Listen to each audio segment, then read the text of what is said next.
वो धर्म ग्रंथ यहाँ पर जो है प्रदर्शनी लगाई गई है। और हमें एक बुक मिली है जो कि रामायण, इसमें कुछ ऐसे तथ्य जुड़े हुए हैं जिससे हम परिचित अभी तक नहीं है। तो हमारे साथ में है युवराज भाई, उन तथ्य को उजागर करेंगे, सच्चाई बताएंगे कि रामायण की श्री राम जी सीता जी के बारे में तो क्या तथ्य हैं। चलो हम उनसे जानते हैं, उनसे सवाल करते हैं। तो राम राम भाई साहब। सर जी, तो एक हमारे पास में आपकी वीडियो आई थी, अच्छा, जिसमें श्री राम जी ने सीता जी का अपमान किया था। ये हमने तो रामायण में भी ये नहीं देखा था, ये जिस तरह से आपने उसको बताया गया था। और आपने ये भी कहा था कि श्री राम जी जो मांस खाते थे, मदिरा पीते थे। तो ये हमने आपसे ही सुना है, हमने प्रमाण तो देखे नहीं अभी तक, क्योंकि अभी हम आए हैं। और आपने इतने सारे यहाँ पर जो ग्रंथ वगैरह रखे हुए हैं, इनकी भी हम जांच पड़ताल करेंगे। तो कहाँ ऐसा मतलब तथ्य दिया गया है कि संत रामपाल जी महाराज जी के जब आश्रम में हम आए हैं, तो यहाँ पर इन बुक में क्या ऐसा लिखा हुआ है कि जो श्री राम जी ने सीता जी का अपमान किया था और उन्होंने मदिरा वगैरह जो मांस वगैरह खाते थे, वो तो भगवान हुए, भगवान ऐसा काम तो नहीं कर सकते। देखो जी, सबसे बड़ी बात तो ये है कि आज तक हमने अपने सदग्रंथ नहीं पढ़े, आज तक हमने वाल्मीकि रामायण नहीं पढ़ी, आज तक हमने मतलब जो जनता है ये उन धर्म गुरुओं के पीछे पीछे चलती है, अपने दिमाग से कुछ भी परिश्रम नहीं करना चाहती, कुछ उठा के देखना नहीं चाहती, बस जैसे इनके धर्म गुरुओं ने बता दिया ऐसे इन्होंने मान लिया। अगर हम अपनी तरफ से कुछ कहते तो ऐसा लगता कि ये बात गलत हो सकती है, लेकिन जो बात हम वीडियो में कहते हैं, जो बात हम दिखा के कहते हैं, वो बात शास्त्रों से प्रमाणित होती है। हमने भी ये कभी नहीं कहा कि राम जी देवता नहीं थे, उनमें शक्ति नहीं थी। हम हमेशा ये कहते हैं कि जो तीन लोक के भगवान है, ब्रह्मा विष्णु महेश, इनमें इतनी पावर है और हम इनका आदर और सत्कार भी करते हैं।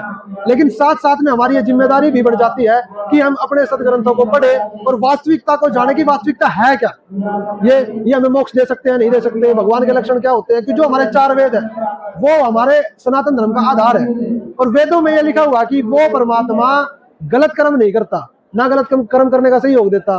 तो वो परमात्मा तो दयालु है, करुणामय है, वो हमें सुख देता है, दुख नहीं देता।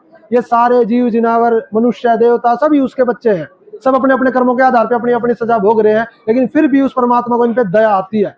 लेकिन जो इंसान हो या देवता हो या कोई भी हो, जो दुख देता है और जो अभद्र कार्य करता है, वो भगवान नहीं हो सकता।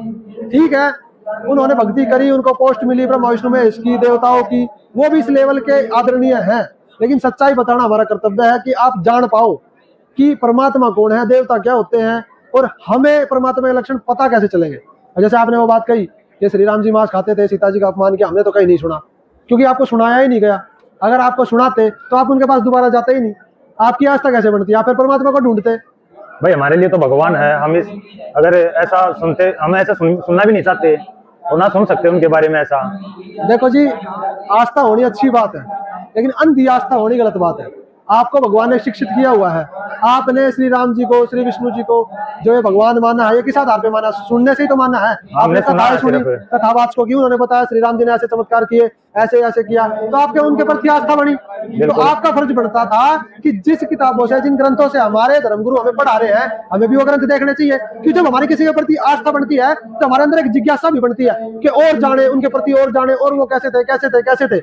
हम भी इनको देवता मानते थे, आज भी हम इनका आदर करते हैं, तीन लोक के भगवान ये आज भी हैं। लेकिन हमारे शास्त्रों में लिखा हुआ है कि ये ब्रह्मा विष्णु महेश के अंदर भी विकार है, और जो विकारी होता है वो परमात्मा नहीं होता। इसका एक हम आपको प्रमाण दिखा देंगे, आप हमारी बात नहीं मानोगे, हम आपको प्रमाण दिखाएंगे कि ये बात वाल्मीकि रामायण में लिखी हुई है कि श्री राम जी शिकार भी करते थे, मांस का भी वो भक्षण करते थे, मदिरा का भी वो भक्षण करते थे। सीता जी को भी उन्होंने अनादर, जैसे एक कटाक्ष बोलते हैं ना, व्यंग्यात्मक शब्द, एक उनको ऐसे शब्द बोले थे कि सीता जी के हृदय में ऐसी बात लगी थी कि सीता जी ने लक्ष्मण जी को यह बोल दिया था कि तू मेरे लिए चिता तैयार कर दे, मैं तो जल के मर जाऊंगी। जब अपना पति ऐसी बात कह रहा है तो फिर औरों की तो बात ही क्या। तो ये बताइए, जब मतलब राम जी ने मतलब इस तरह की बात सीता जी से कही है, ये मैं बिल्कुल एक्सेप्ट नहीं करता इस बात को, क्योंकि श्री राम जी ने सीता के लिए लाखों मतलब वध किया था, लाखों मतलब मारे थे, जनता को मार दिया था सीता को छुड़ाने के लिए। तो वो ऐसा शब्द क्यों बोल सकते हैं सीता को? देखो जी, क्यों बोल सकते हैं, क्यों बोला, ये तो हम जब ही जानेंगे जब हम इसको पढ़ेंगे। बिल्कुल, मैं आपको ये प्रमाण वाल्मीकि रामायण से दिखा दूंगा। प्रमाण दिखाओ जी पहले। देखो जी, ये है श्री वाल्मीकि रामायण हिंदी टीका सहित भाग 2। अच्छा, कहाँ से छपी है ये भी देख सकते हो आप, तो उसमें है, पहले भाग में है। ये दिखा दो पहला, हाँ ये भाग दिखा दो। ये दिखा दो, ये आपकी अपनी छपी उड़तना है। ये देखना जी, ये सारे इसके ये संस्करण है, ये पत्रकार है, ये साजिल जिसने बनाई है, सर्वाधिकार प्रकाश द्वारा सुरक्षित है। ये कौन सी प्रेस से छपी हुई है ये भी सारी डिटेल दी हुई है। यहाँ पे खेमराज श्री कृष्ण दास प्रकाशन मुंबई से छपी हुई है, तो सारी डिटेल आप देख सकते हो, खोज करके पढ़ सकते हो। ठीक है, अब इसके भाग 2 में लिखा हुआ है, पहले तो आपको दिखाएंगे कि सीता जी के प्रति राम जी ने कैसे शब्द कहे। जब रावण को मार दिया, सारी लंका को जीत लिया, जब सीता जी उनके सामने आई तब सारे वहां पे खड़े थे, तो श्री राम जी ने सीता जी को क्या कहा, ये हम खुद पढ़ते हैं। ये आपका युद्ध कांड है, ठीक है, और सर्ग नंबर ये है, देख लो भाई। अब इसमें क्या लिखा हुआ है, हे भद्रे, राम जी कह रहे सीता जी को जी, हे भद्रे तुम्हारा मंगल हो, और तुम निश्चय जान लो कि सुहृद लोगों के वीर्य बल से रण में जो दारुण परिश्रम किया है, यह परिश्रम हमने कुछ तुम्हारे निमित्त नहीं किया। अच्छा। यानी कि तुम्हें छुड़ाने के लिए हमने इस लंका में जनता को नहीं मारा, रावण को नहीं मारा। अच्छा। कारण क्या, आगे देखो, तुम्हारे हरण होने का अपवाद दूर करने और नीचता मिटाने और विख्यात रघुवंशियों का वीर्य बल दिखाने के लिए हम ऐसा कार्य करने को तैयार हुए।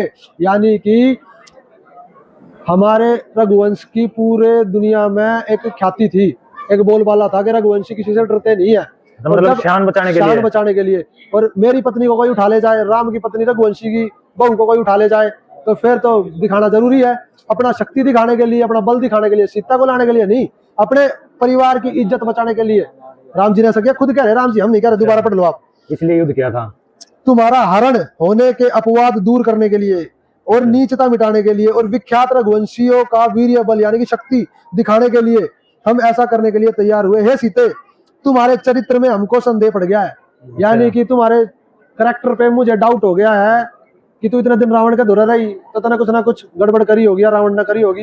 ये रावण जी कह रहे हैं, मैं नहीं कह रहा। अच्छा, आगे, तुम्हारे चरित्र में हमको संदेह पड़ गया है, इस कारण आंख दुखाने वाले रोगी के सामने रखे हुए दीपक के समान तुम हमको सहने अयोग्य पीड़ा दे रही हो। यानी कि जैसे किसी की आंख दुखनी आ जाए ना, और उसके आगे कोई तेज बल्ब चार्ज दे, उसकी आंख में कितना दर्द हुआ है, तो राम जी कह रहे हैं जैसे वो बल्ब दुख दे है ना उस आंख दुखने वाले को, ऐसे मेरे को तू दुख दे रही है, मैं तेरे को देख रहा हूं, मेरे को दुख हो रहा है। भगवान हो गए राम जी कह रहे हैं, हम नहीं कह रहे, वाल्मीकि रामायण में राम जी कह रहे हैं सीता जी को, खुद पढ़ लो। फिर आगे क्या कहा, इसलिए हे भद्रे जनक नंदिनी, यह 10 दिशा खुली पड़ी है, इनमें से जिस दिशा में तुम्हारा अभिलाष हो उस ओर तुम चली जाओ, और तुमसे अब हमारा कोई प्रयोजन नहीं, तेरा मेरा कोई मतलब ना, सारी दुनिया में कितना जातू। फिर आगे क्या कह रहे हैं, कौन श्रेष्ठ वंश में उत्पन्न हुआ तेजस्वी पुरुष बहुत समय तक पराये घर में रही हुई अपनी भार्या को सुहृद समझकर फिर ग्रहण कर सकता है। यानी कौन समझदार आदमी ऐसा होगा कि जो दूसरे के धोरा रही योड़ी लुगाई ने अपने धोरा धर ले। अच्छा, वो पागल ही होगा जो धरेगा, समझदार तो ना धरे। ये राम जी कह रहे सीता जी को। अच्छा, रावण ने तुमको कुदृष्टि से देखा है और अंक में खींचा, यानी कि बाहों में लिया है, कि जो पकड़ कर ठाका गोदी में तो ठाका लाया था। हाँ। तो राम जी कह रहे यह बात तो वो अनिरुद्धाचार्य भी बोलते हैं। हाँ, बैठी होगी। तो राम जी भी कह रहे हैं कि आपको देखा कुदृष्टि से और अपने अंक में खींचा है, भला फिर हम तुमको ग्रहण करके किस प्रकार से अपने सुंदर और बड़े कुल को कलंकित कर सकते हैं। यानी कि अगर मैं तुझे फिर ले जाऊंगा तो मैं अपने कुल को कलंकित करूंगा। फिर आगे क्या कह रहे हैं, इस कार्य से हम कुलीन नहीं रह सकते, जिसलिए तुमको जीत लिया हमारा वह अभिप्राय सिद्ध हो गया। हमने अपने खानदान की इज्जत बचानी थी, हम कमजोर ना है किसी था, कोई मारे घर की बाण बेटी में डालेगा, मारते है जानता है। लेकिन मैंने तेरे चरित्र पर शंका भी होगी, मैं तेरे अब दोबारा ले जाऊंगा, तू कुछ भी जा, मैंने जो करना था वो कर लिया, मेरा वो पूरा हो गया, अब मेरा तो कोई मतलब नहीं। अब इस कारण से अब हो हाँ यहाँ से, जिसलिए तुमको जीत लिया हमारा वह अभिप्राय सिद्ध हो गया, इस कारण से अब तुमसे हमारा कोई प्रयोजन नहीं है, जहाँ इच्छा हो वहीं चली जाओ, जहाँ जाना चाहती हो वहां चली जाओ। हे भद्रे सीते, हमने कर्तव्य निश्चय करके ही तुमसे यह कहा है, यानी कि मैंने पूरा मन बना लिया, तू जा, मैं तुझे नहीं रखूंगा। तुम्हारी इच्छा हो तो लक्ष्मण को पति बना लो। ओहो, इतना गंदा।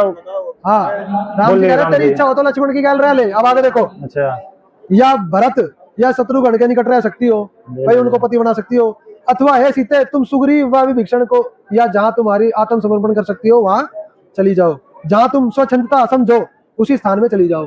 मतलब लक्ष्मण, शत्रुघ्न, भरत, 3 ऑप्शन दे दिए। फिर सुग्रीव और भाई विभीषण ने भी पति बना सका तेरी इच्छा करे तो, या जहाँ तेरा दिल करे वहां जा, मैंने कोई मतलब नहीं है। राम जी कह रहे हैं, मैं नहीं कह रहा। वाल्मीकि रामायण में, तुम रावण के घर में बहुत दिनों तक रही हो, उसके ऊपर फिर तुम्हारा रूप असाधारण है, मतलब तुम इतनी सुंदर हो, और रावण के घर में इतने दिन रह ली। अच्छा, फिर आगे क्या कह रहे हैं, सीते तुम्हारा दिव्य रूप देख और ऐसा सुयोग्य पाए और ऐसा सुअवसर पाए रावण का तुमको क्षमा करना असंभव है। रावण जी कह रहे सीता जी को कि मुझे नहीं लगता हाँ, कि तुम इतनी सुंदर हो अच्छा और अकेली थी, रावण का राज्य, अच्छा। मुझे नहीं लगता रावण ने तेरे को छोड़ दिया होगा।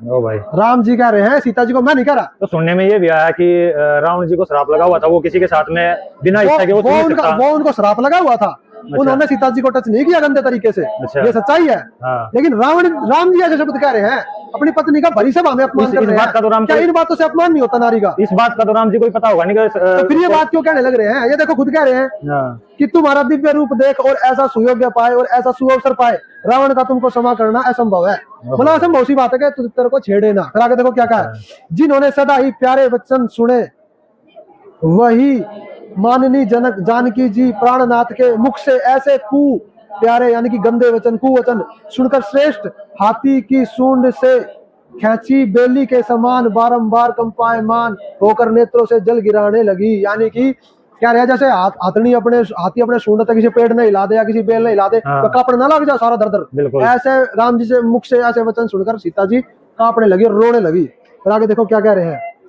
वह सबों के सामने स्वामी के ऐसे पहले कभी न सुने हुए वचन सुनकर लज्जित हो बहुत ही झुक गई, शर्म तो मर गई कि मेरा पति ऐसी बात कह रहा लोगों के सामने, तो औरों का तो कहना है क्या। और अपने अंगों में ही प्रवेश कर जाती हुई जानकी जी वचन रूपी वाणी की गांसी यानी कि चक्कू तलवार से हृदय में लगने से अति पीड़ित हुई। अच्छा। यानी कि जैसे कोई घना परेशान हो जाता अपने उकड़ू ना बैठ जाएगा गोडे में सिर देगा, बिल्कुल ऐसे जानकी जी बैठकर रोने लगी और ये वचन उनके हृदय में ऐसे चुभ रहे थे जैसे तलवार चुभती है। फिर आगे कह रहे हैं उसके पीछे ऐसे ऐसे, ये बहुत लंबा हो जाएगा। जनक कुमारी सीता जी ने ऐसे जब वचन सुने ना तो गृध वाणी में यानी कि गला भरा हुआ रोते रोते वाणी में ध्यान करती हुई चिंता से युक्त हुई हो रोती हुई दीन भाव युक्त लक्ष्मण जी से बोली, हे लक्ष्मण ऐसी मिथ्या निंदा से, ऐसी झूठी बातों से, मेरे पति ऐसी झूठी बातें करने लग रहे हैं, ऐसी मिथ्या निंदा से ग्रसित हो अब हम जीना नहीं चाहती। अच्छा, मैं क्या करूंगी जी जब मेरा पति मेरी बेइज्जती करने लग रहा है तो, इसीलिए ऐसे रोग की एक ही औषधि रूप चिता तुम बनाओ, यानी कि एक चिता बना दे मैं तो जड़ का मरूंगी। अच्छा, तो भाई ये श्री राम जी के वचन और सीता जी के वचन वाल्मीकि रामायण में आपने पढ़े, हमारा इसमें एक शब्द अपना नहीं, सारे राम जी कह रहे हैं वाल्मीकि रामायण भाई खेमराज प्रकाशन दास प्रेस से छपी हुई है।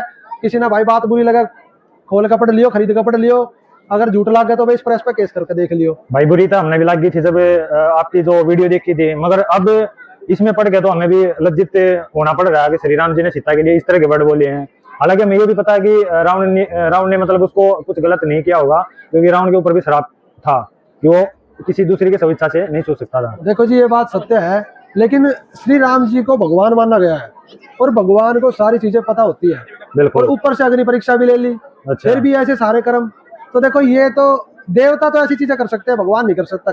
भगवान को इन चीजों की चिंता ही नहीं है। अरे भगवान तो वो होता है जो 100 कुकर्म करने पर भी अपने बच्चे को, अब आप क्या होता है बेटा 100 गलती कर जावा फिर भी डरा धमका के अपने धोरा धर ले, बिल्कुल उसकी सारी गलतियां माफ कर देते हैं, बिल्कुल। और ये ऐसे ऐसे वचन कहने लग रहे हैं, अपनी पत्नी की बेइज्जती करने लग रहे हैं। हम नहीं कह रहे, वाल्मीकि रामायण कह रही है। तो जनता इससे क्या समझना चाहती है वो जनता के ऊपर है। प्रमाण हमने दिखा दिया, पढ़ा हमने दिया।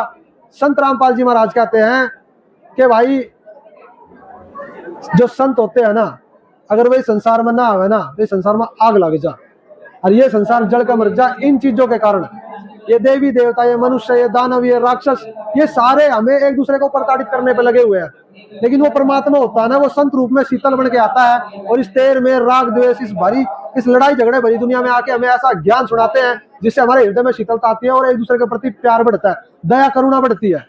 तो ये चीजें संत रामपाल जी महाराज हमें समझाने लग रहे हैं। उनके ज्ञान के चक्षु से हमें चीजें समझने आने लगी कि ये तो एक अच्छे मनुष्य के काम भी नहीं है। हम तो फिर भी इनको देवता मानते थे, हालांकि ब्रह्मा विष्णु महेश और अवतार रूप में हम इनका आज भी आदर करते हैं, लेकिन इनकी इस बात का समर्थन हम नहीं करते कि अग्नि परीक्षा लेने के बाद भी, सारी चीजें करने के बाद भी, और भगवान देवता के पद पे होने के बाद भी आप ऐसी बातें कर रहे हो, तो ये एक देवता को शोभा नहीं देती जी। बिल्कुल, आपका धन्यवाद। तो जिस तरह से आपने देखा कि प्रवीण उर्फ युवराज भाई ने ये सच्चाई बताई है, तो ये हमने अपने पास से तो कुछ आपको दिखाया नहीं है, जो हमारे जो ग्रंथों में ये रामायण में आपको पूरा प्रमाण दिखाया है। तो आप खुद भी ये प्रमाण देख सकते हो, आयत नंबर, पेज नंबर, आपको बुक नंबर, सब कुछ आपको दिखा दिया है। तो ऐसी ही इंटरेस्टिंग वीडियो देखने के लिए और ज्ञान सुनने के लिए हमारे चैनल को सब्सक्राइब करें, वीडियो को लाइक करें। मिलते हैं किसी ऐसे नेक्स्ट वीडियो में, तब तक के लिए धन्यवाद। जय हिंद।